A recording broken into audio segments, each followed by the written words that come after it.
বলবো? এ কড়াই কিনে নিয়ে আইছি। তোমার কত করে বলতেছি আমার একটা কড়াই এনে দাও, একটা বড় কড়াই এনে দাও। আমার যে কড়াই আছে তো সব ছোট ছোট কড়াই, এই বড় কড়াই না হয় না। তো তুমি তো আমার একটা সে কড়াই এনে দিলেই না। এইটা নিয়ে আইছি, আমার টাকা দিবা তুমি। এত বড় কড়াইয়ের কি দরকার? আমরা লোক আছে 2.5 জন 3 জন ফুল না, এত বড় কড়াই এ কোনো যুক্তির কথা? আল্লাহ, তো যখন মানুষজন আসে তো সেই সময় রান্না করতে গেলে বড় কড়াই না হলে হয়?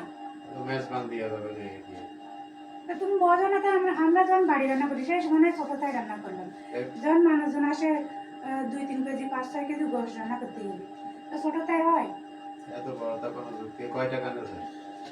আছে 850 টাকা দিবা। ওরে বাবা, 850 টাকা? হয় এই টাকা নিয়ে নে, কিস্তিতে নিয়ে নে, আমি একসাথে দিতে পারবো না। কিস্তিতে টাকা দিবা? অবস্থা দেখিস, আমি কিস্তি চাকরি করি তাইতে সে আমার কিস্তিতে টাকা দেবো? তাহলে কিনে আনতে হতো আমার? এ কোনো কথা? সেও আমার সাথে আর কি কিস্তিতে না টাকা দেবো, তুমি পাঁচলামি না আমার টাকা দেবো।